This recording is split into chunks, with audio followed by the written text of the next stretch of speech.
Hi guys, మీరు చూస్తున్నారు electric world YouTube channel. నా పేరు కార్తిక్. ఈరోజు మన టాపిక్ వచ్చేసి what is inside A multimeter లోపల ఏముంటుందో ఇప్పి తెలుసుకుందాం. ముందైతే ఇంట్రో చూసేయండి.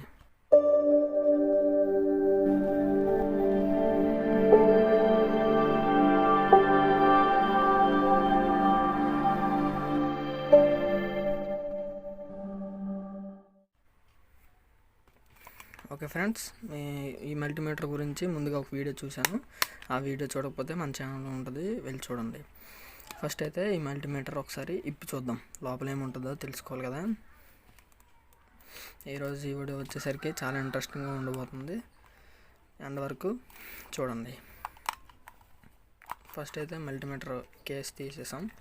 కేస్ చాలా గట్టిగా ఉంది, చూసారా. కేస్ తీసేసాం. ఇప్పుడు ఒక స్క్రూ డ్రైవర్తో స్క్రూస్ని ఇప్పుకోం. ఓకే ఫ్రెండ్స్, నేనైతే స్క్రూస్ ఇప్పేసుకున్నాను. త్రీ స్క్రూస్ ఉన్నాయి. 1 2 3 స్క్రూస్ ఉన్నాయి. చూద్దాం. ఓకేనా, చూసారా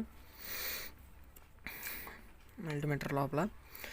ఫస్ట్ అయితే ఒక్కొక్క కాంపోనెంట్ ఎక్స్ప్లెయిన్ చేసుకొని వస్తాను. కింద నుంచి వెళ్దాం. చూసారా, ఒక బ్యాటరీ 9 volts బ్యాటరీ ఇది. మరి మల్టీమీటర్ నడవాలంటే వోల్టేజ్ ఉండాలి కదా, అందుకే 9 volts బ్యాటరీ ఉంది. అలాగే మనం ప్రోబ్స్ పెట్టుకుంటాం, చూసారా. ఇవ్వండి హోల్స్. ఆ హోల్స్కి ఇవ్వండి ప్రోబ్ హోల్డర్స్. ఇవి ఒక 2 ఫ్యూజెస్ ఉన్నాయి.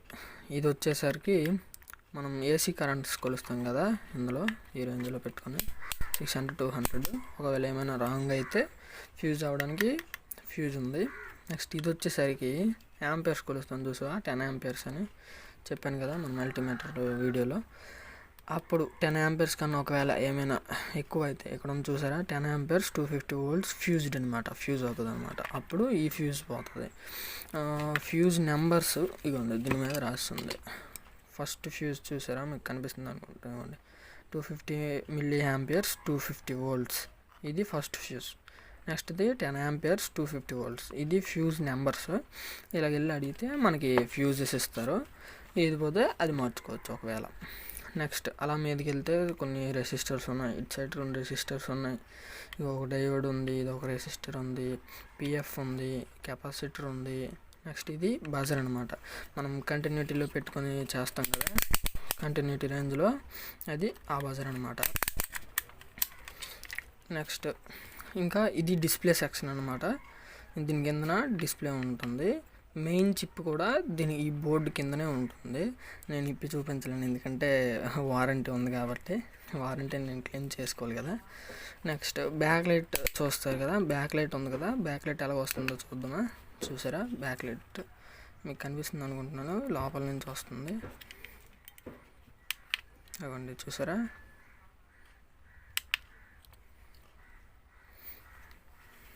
ఓకేనా ఫ్రెండ్స్. నెక్స్ట్ ఇలాంటిది మన నార్మల్ది ఒక మల్టీమీటర్ ఉంటుంది. ఆ మల్టీమీటర్ కూడా ఒకసారి చూద్దాం. ఎస్ ఫ్రెండ్స్, ఇది ఒక పాత మల్టీమీటర్. ఇది పని చేయట్లేదు. నేను దీనికి ముందుగా, ఈ మల్టీమీటర్కి ముందుగా ఇది వాడాను.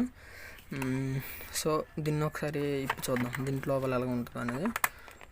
ఓకే ఫ్రెండ్స్, ఇవ్వండి 2 స్క్రూస్ అయితే ఉన్నాయి కదా, 2 స్క్రూస్ ఇప్పుకున్నాను. ఓపెన్ చేస్తే చూసారా, ఆ బోర్డుకి ఈ బోర్డుకి తేడా. ఇది చీప్ రేట్ది అనమాట, నార్మల్ మల్టీమీటర్, బిగినర్స్ కోసం తయారు చేసిన మల్టీమీటర్ ఇది. నేను ఇందాక చూపెట్టిన మల్టీమీటర్ ఇది కొంచెం కాస్ట్లీ. అది కొంచెం తెలిసిన వారు వాడుకుంటే బాగుంటుంది. సేమ్ దానికి దీనికి ఏం తేడా ఉండదు. ఇవ్వండి, కింద నుంచి వెళ్దాం. ఇక్కడ బ్యాటరీ హోల్డర్స్ ఉన్నాయి, చూసారా.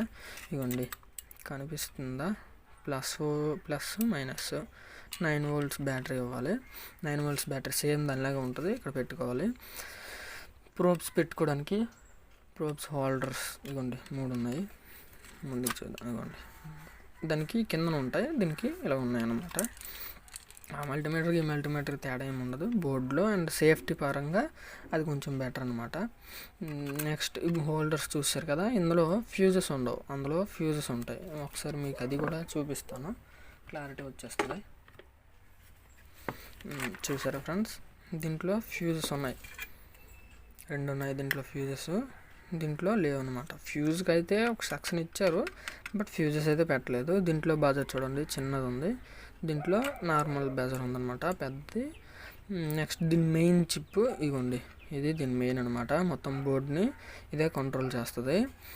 దీనికైతే దీని కిందన ఉంటుంది అనమాట. దీంట్లో చూసారా ఎక్కువ డయోడ్స్, రెసిస్టర్స్ అన్నీ ఉన్నాయి.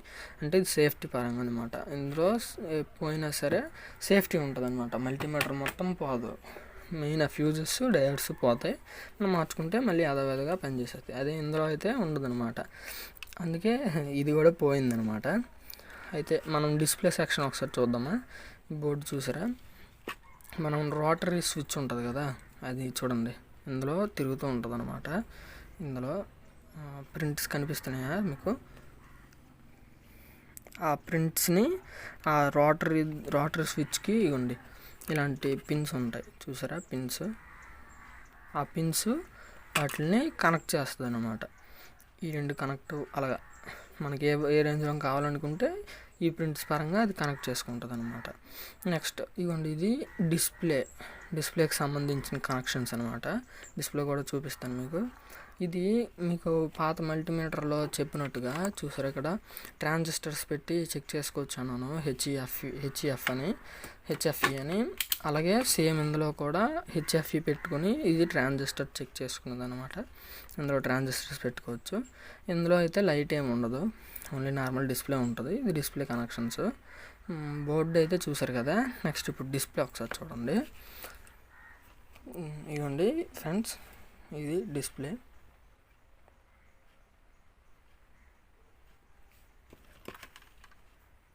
చూసారా ఎలా ఉందో.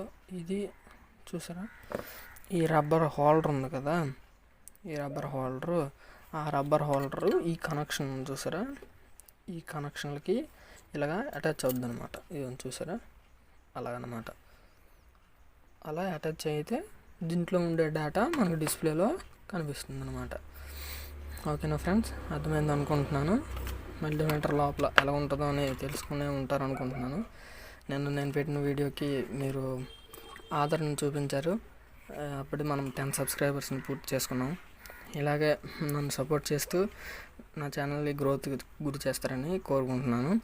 ఇంకేమైనా డౌట్స్ ఉంటే కామెంట్ సెక్షన్లో తెలపండి. ఈ వీడియోలో ఇంతే, నెక్స్ట్ వీడియోలో చూద్దాం. నెక్స్ట్ వీడియో నేను ట్రాన్స్ఫార్మర్స్ గురించి చేద్దాం అనుకుంటున్నాను. ఇలాంటి మరిన్ని వీడియోస్ కోసం నా ఛానల్ సబ్స్క్రైబ్ చేసుకోండి, షేర్ చేయండి, అలాగే లైక్ చేయండి. ఈ వీడియోలో ఇంతే, వచ్చే వీడియోలో మరిన్ని విషయాలు తెలుసుకునేందుకు ప్రయత్నం చేద్దాం. Bye bye.